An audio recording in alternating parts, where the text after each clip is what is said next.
And hello, everybody. Welcome to episode 287 of Two Legs, a Paul McCartney podcast. I'm one of your two co-hosts, Tom Haniati. And as always, I'm joined by my partner in crime, a backwards traveler, the co-host of, of Hands Across the Water with Kyle Hand and Beatly Tone. He is Andy Nichols. Andy, my friend. Hi, Thomas. Yeah, that's the word, co-host. Yes, sir. Yes. Good to be here again, doing another episode here as we round out July 2025. All good things here. Cool little episode here we're going to mesh two albums together, something we really haven't done. Taking two albums. I think we may have done Tug of War and Pipes of Peace, but now we're going to take two albums. We'll get to that in a second. But Andy, we've got some late breaking news that we can talk about now. Yes, as of this recording today, which is the 24th of July, old Paulie hit us with another tour date. He will be going to San Antonio on the 25th of October, which is a Saturday. And as we looked at the tour calendar, there is a little bit of a break in dates, which will be after I have seen him, because I now can tell everybody now officially on Two Legs, I am going to the Tulsa show. Yes. I said that I wasn't, and I was done. But during the week, I pulled the trigger, and the MVP said, "You go do you." So I will be going to that one. Solo, hot sound. But after Tulsa is this now new date in San Antonio on a Saturday. So it'll be interesting to see if he starts to sprinkle in other dates. Doesn't look like it could happen, but we'll never know. We'll see. I mean, it's the Alamo Dome. I believe this is a football stadium. Yeah. And they'll be spending a week there putting the stage together. And cool that Texas is getting a show. Yeah, I'll tell you this much. He better not add any other dates, and especially in the East Coast now after all this. Every show, every flight, every hotel is booked. Stop. No more cities. No more East Coast cities. What you got right now, babe, is great. And we can't wait. But don't come east of the Mississippi. Please. Yes. We'll leave it to that. We'll leave it to that. But yeah, so if you are somebody that is watching us from Texas, which I know James Martinez, influencer of all album artwork T-shirts, is. Although I know he's not going to. I actually talked to him today. That date he said was not good for him, but he's going to try to go to Tulsa, so maybe he'll join me in Tulsa. But there you go. In the news department now, those of you that ordered, round 3 of the SHMs are done. 4.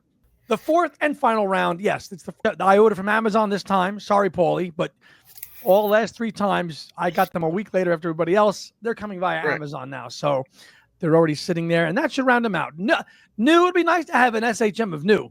I'll tell you that. Yeah. Paul is live, but new is great. You know, it is, but again, there was no rhyme or reason with the releases of this series of the SHMs. I mean, there was no. We could have used Tripping Live Fantastic, right? I mean, I tell you what, all the live. I mean, Paul is Live has been reissued on vinyl now in color and in black vinyl. It's been reissued on CD now, now a second time on that. But Tripping has gone the way of like the dodo. Like, how do you not give some love to Tripping? Clean that thing up, repackage it on vinyl, CD, the whole 9. I mean, that because that was Paul's return to touring, and you would think that tour, the 89-90, would hold such significance to him because that is the touring model that the man still uses today. You know, a set that is primarily 3/4 Beatles and sprinkled in with solo hits and Wings hits. And it's that template that he uses to this day and was such a welcome back for so many fans. I can't tell you how many fans have watched us, commented. So many of our friends saw him in this 89 to 93, 94 tour period. I was actually having a look at the New World Tour book last night, just thumbing through it, looking at all this stuff because it kind of ties in what we're doing today. And so many of our friends got to see Paul in that 4-year window between 89 and 93, yourself included, for the first time, which I'm very jealous of. You saw him in 93. I was only 12, but it was never going to happen for me then. But things like this, just going back in time and looking at this period for Paul and that live album was so important that it's a shame that he has not revisited it in any other way. No, and it could have been better because, I mean, there's some fantastic tracks that were left off of that live album. Every Night, Another Day, Fixing a Hole. You're talking. You're talking Paul is 93. Live. Yeah, okay, Paul is Live. I mean, that 93 Paul is Live could have been 10 times better. It is. But yeah. It is the weaker of all between, if you're going to compare 89, 90 and the 93, right. It's just weaker. And as I was talking to our son down under the other day, Boyan, but I should have had at least some more off the ground material should have been on that album. Like you should have had the off the ground title track on there. You had Open Deliverance, you had Come On People, you had Biker, but you got to put the title track on there. But I mean, Tripping was loaded with Flowers in the Dirt tracks. Tons. My Brave Face, Rough Ride, Figure of Eight. This one. Yes, this one. We got married. Yeah. Put it there. It's 6 tracks.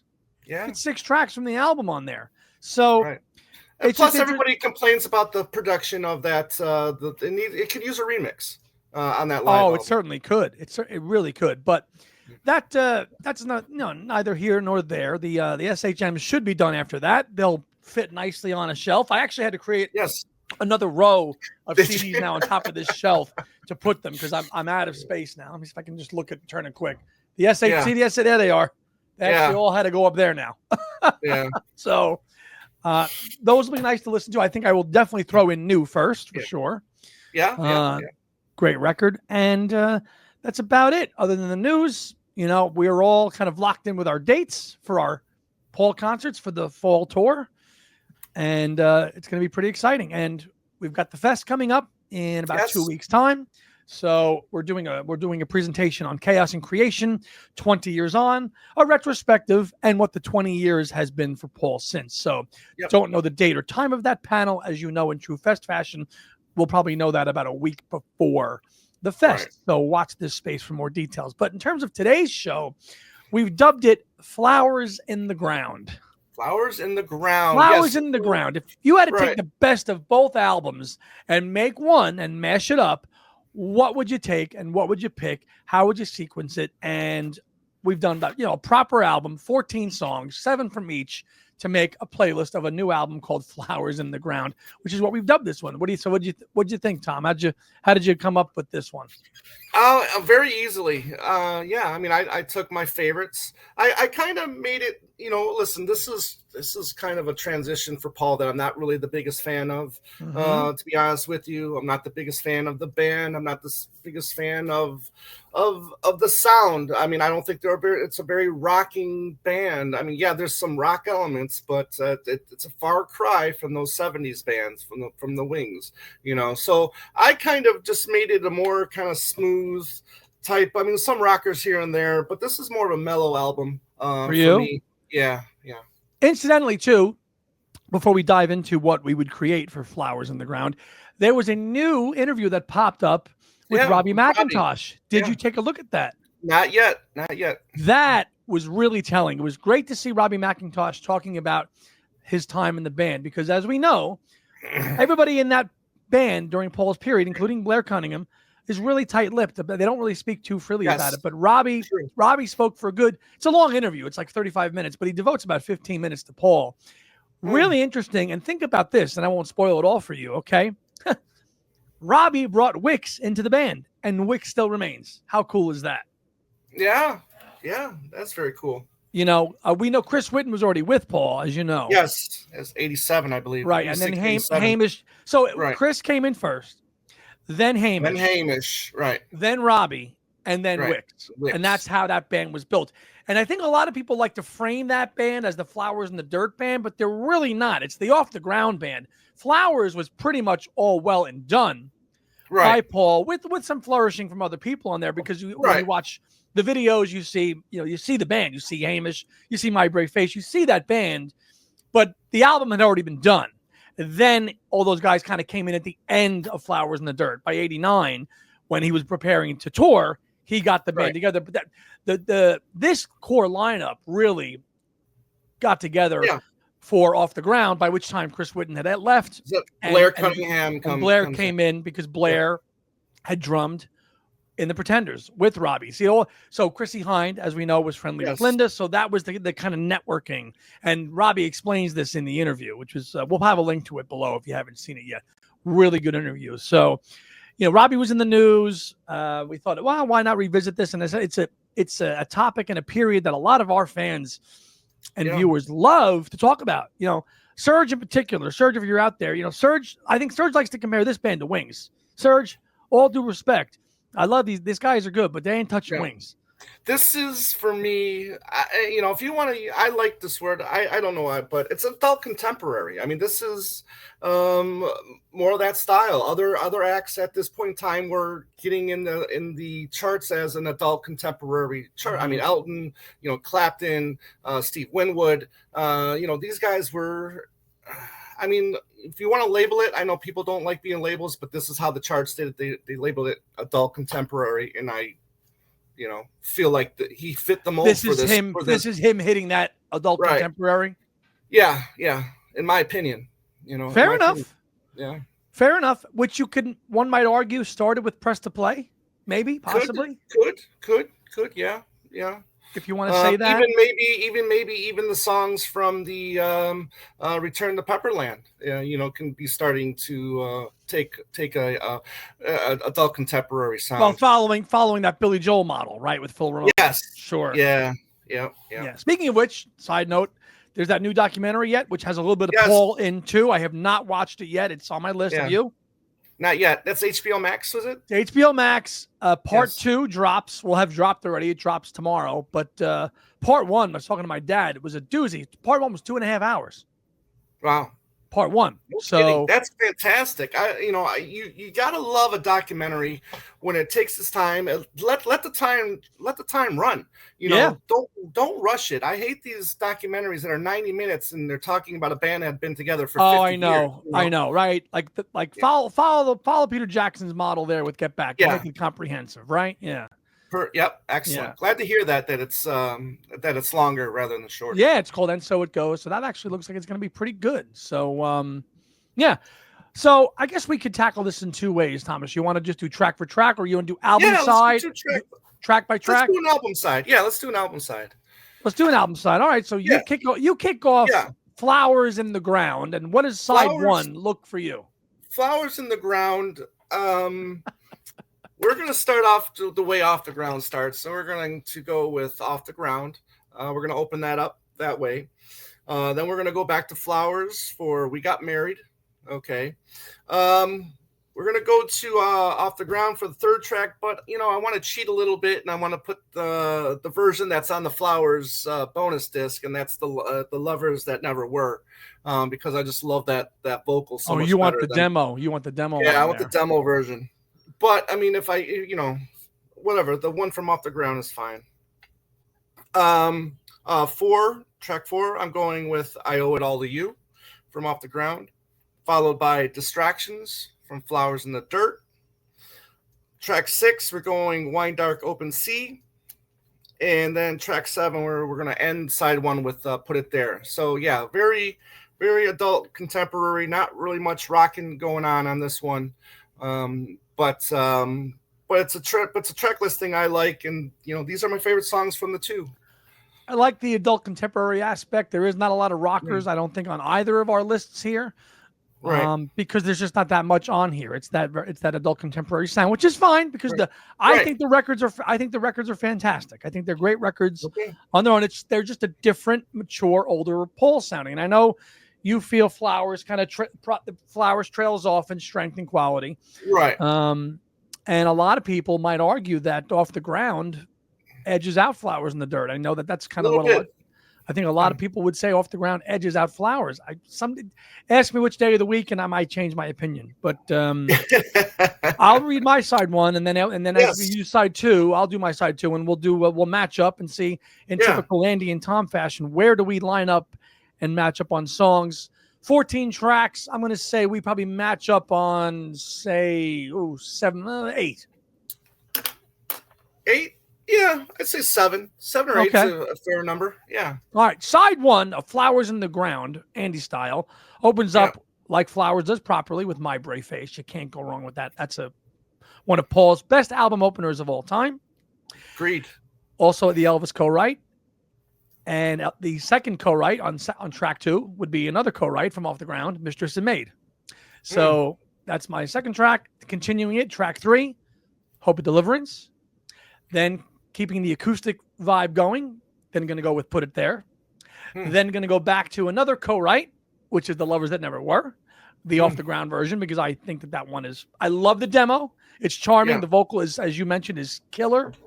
And Elvis Costello has mentioned that, but I do love the production value of the official one on the album. Then we're going to go back and close out side 1 with track 6 and 7 with Figure of 8, but not the album version. We're going to go with the single remix, which is better. Of course, you have to. And we're going to close out side 1 with We Got Married, which closes out side 1 on the proper album. So that's my side 1. So 1, 2, 3, 4 tracks from Flowers and 3 tracks from Off the Ground for side 1 for me. Okay. How's your side 2? How's my side 2? Okay. Side 2 is going to open with how Flowers opens with My Brave Face. I just like that opening. Yeah, flipping over, opening with a more heavy, bigger pop, pop song. Then we're going to go into Hope of Deliverance from Off the Ground. Okay. Then we go into this one. Then we're going to go to the one that's the only really rocker that I have on this album, and that's Biker Like an Icon. Biker. This one's called Biker Like an Icon. Okay. 12, we're going Golden Earth Girl. Okay. 13, we're going with the closer, kinda. And that's That Day Is Done. And I'm only putting that there because it does reference Flowers in the Dirt. So we got, the Off the Ground with Off the Ground, and then That Day Is Done because it references Flowers in the Dirt. Sure. Okay. Then you get a 10 seconds silence, and then it goes into Party Party. Oh, Christ. Which is just you gotta know the place. Party. What? Yes. Yeah, because I know that's kind of cheating a little bit. It's not from either album, but it's pretty much the same band. Okay. It's the same band. And if you bought the World Tour pack, it was included in there. That's right. And plus, I like it better than Oulas Le Soleil. Oh, Christ, yes. Light years better. Yeah. So you're going to do That Day Is Done with a little party kind of. Yes. Typical Paul fashion. You end the album with an epic, but then you come back with this kind of rocking song to close the album. Silly thing like Nod Your Head or something like that. Okay. I see where you're going with it. Not bad at all. Not bad at all, Thomas. Side 2 for my version of Flowers in the Ground. We flip-flopped here. I opened up side 2 with Off the Ground to kick up side 2. So we just swapped on that between My Brave Face and Off the Ground because they're great. Yep. Whether it's on an A side or a B side, you can't go wrong. Then we're going into this one, not this one. Wine Dark Open Sea, which was on your side 1. Yep. Distractions, which I think we both agree is a highlight from the album. Absolutely. Golden Earth Girl. Yep. Then That Day Is Done, the penultimate track. And then I close the album with Come On People / Cosmically Conscious to keep a thematic thing and a bookend type deal. That's how I would do it. Now, we didn't plan this, but if you had to do, let's pick a standalone in true Beatles 60s fashion. Let's pick a standalone non-album single to accompany this album. What single A and B side would you accompany this with, like the Beatles did, say, like with Rubber Soul, and what material would you take from this period? Now you could think you could take something from Off the Ground that complete works, or you could maybe take something, from any 88, 89. What do you? I'm putting you on the spot. What would your non-album single that Paul would release this? What would it be? I'm going Flying to My Home, and I'll go Sweet, Sweet Memories for the B side. Yeah. Yep. There you go. I would go probably Back on My Feet for the A side, even though it's a little bit before this period. And then I would probably do Long Leather Coat as the B side. Yeah, that's a good pick too. So so you'll say there's 2 singles on this album that needs B sides. And then that's it right there. Yeah. I'll go Sweet Memories and Flying to My Home. Flying to My Home. There you go. There's the B-side from it. You can pull from that. But, that would be a great way to, and I think James sent me a playlist about it. And if you want to take the best of both, I mean, there's some really good stuff here. Wait, what did we match up on? We matched up on, let's count it up. Yeah. My Brave Face. Hold on 1 second. Yep, go. I think we matched up on Hope of Deliverance. We did. That's 2. Put It There. We did. That's 3. Lovers, Never Were. That's 4. Off the Ground. That's 5. This One.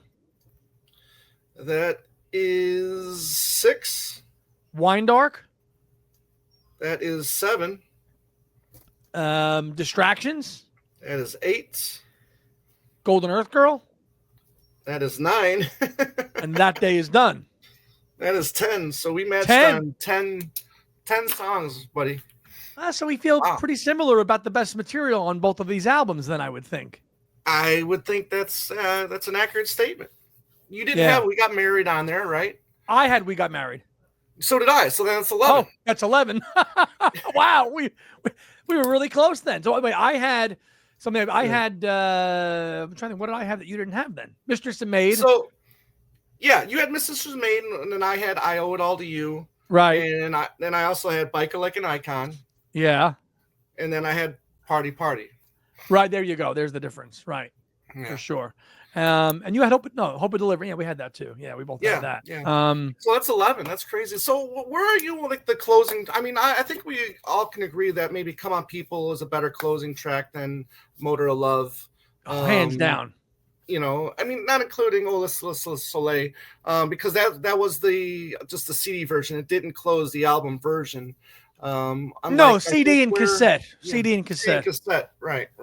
So, and then whereas the vinyl version, it did close with Cosmically Conscious right after Come On People, I believe, if I remember correctly. Well, it was banded as one track. Right. Yeah, that's right. It was. It's not its own track. It was banded. It was banded as one track. So fades out, Come On People ends, and then all of a sudden you hear Cosmically Conscious fade back in. And I remember listening to Off the Ground saying, God, that's a really good song. There's only 30 seconds of it. I wish there was more. Lo and behold, you'd get that on the Complete Works when you got that as an expensive import there in the 90s. I think I paid probably $100 for this. Really is the same 30 seconds over and over again for a couple minutes, if you think about it. Yeah, yes and no. I mean, yes, is it the same song? Yes, but there's a lot going on in there. I mean, there's a lot going on in that song. I know it's just such a joy, such a joy. I mean, but it is all over the place. And Paul definitely reminiscing the Beatles kind of, which is what that song is from. It's from India. 68. Yeah, it's from India. So and of course he played it in 2009 with Ringo. Which at Radio City Music Hall, which I mean, that must have been incredible to see and have him do Cosmically Conscious. But it is a piece of music that is kind of lost through the mist of time. But here is Paul starting now in the 1990s. Now this is like right around anthology time, ramping up. So maybe Paul is starting to dive into that nostalgia. Right. Let me start remembering things that he's probably had buried for decades. But now, the anthology, and this ties into like this interview with Robbie McIntosh, because he talks about how they were really working, and all of a sudden, Paul one day said, "Okay, fellas, that's it. I've got to let you go." Because I'm not going to be working anymore. I'm giving myself a year after the tour, after Off the Ground, Paul is Live.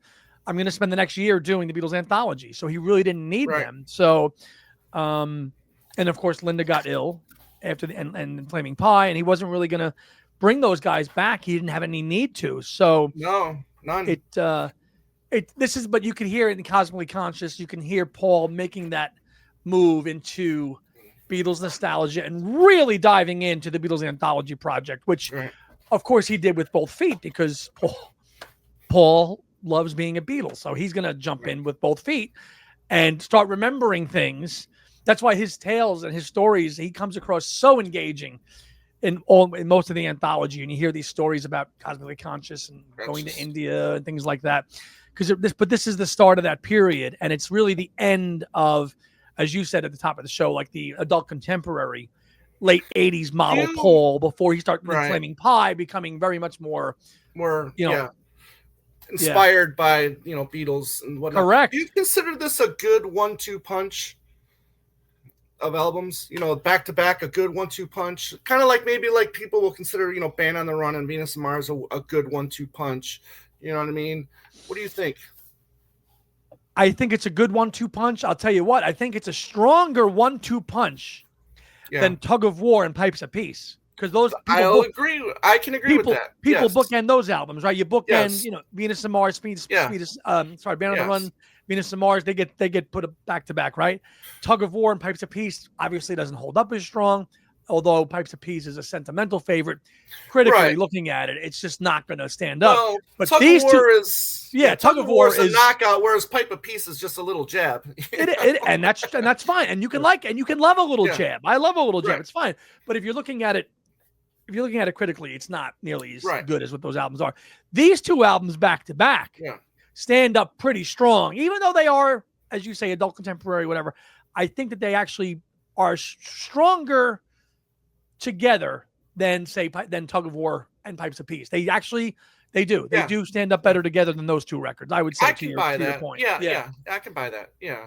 I don't know if you can apply that logic to, say, Driving Rain and Chaos, or maybe you could do that with Chaos and Memory Almost Full, maybe. Yeah, maybe, but by that time, I think the music was changing from album to album more and more. Whereas, Flowers and Off the Ground, I think, are so similar in production. Sure. But I do think that you get more of a band feel on Off the Ground than you do I'll agree with that. Yeah. Flowers in the Dirt. Flowers in the Dirt is a polished record that had many cooks in the kitchen there. Yes. With Trevor Horn and Steve Lipson and all sorts of people in there working as other producers on there. Whereas Off the Ground was produced by Paul and assisted by our friend Julian Mendelson. Yes. So and a new drummer with Blair Cunningham. So listen, if anybody out there and from this period, Robbie, Blair, Chris, if you'd like to come on, we would love to talk to you guys about this period to whatever you're willing to. Robbie just did that show. We would love to hear about this period because Paul has toured with the current guys now for so long that this period of Paul's life, touring band, is kind of getting forgotten a little bit now. 35 years on now. These guys are kind of frozen in a 4-year gap of time between 89 and 94 and kind of forgotten. Hamish moved on, and Hamish did his thing with Ringo, right? So, and Wix, one of the last guys to join, is still in the band. Still in the band. But like you said though, I mean, they're all these people are in such a great place with Paul now. Yeah. Do they even take the chance to go down memory lane? Well, that's all we would do with them. Take the chance of getting questions that they probably would feel uncomfortable with, not from us per se. No. But from other people. But listen, we would take anything you're willing to share about your period with Paul. If it was a gig or anything. I mean, Robbie tells us in that interview that even though they don't speak as much, whenever there's some kind of archive release, a note comes from Paul, handwritten, and he sends them all a copy, right? So he doesn't keep up relationships day to day with anybody he's played with in the past, as Paul is wont to do. But he does. Well, let's not go there. Let's keep Pete Best aside. He's got his... and Rogue and the Best family does a fantastic job celebrating the Beatles' Liverpool cultural heritage now with their they have their own museum now on Matthew Street, and the Best family does a great job of celebrating that period of Beatles history. I think Paul's okay with that, but leaving that alone, anybody we've had Sywell on here, we've had Juber on here.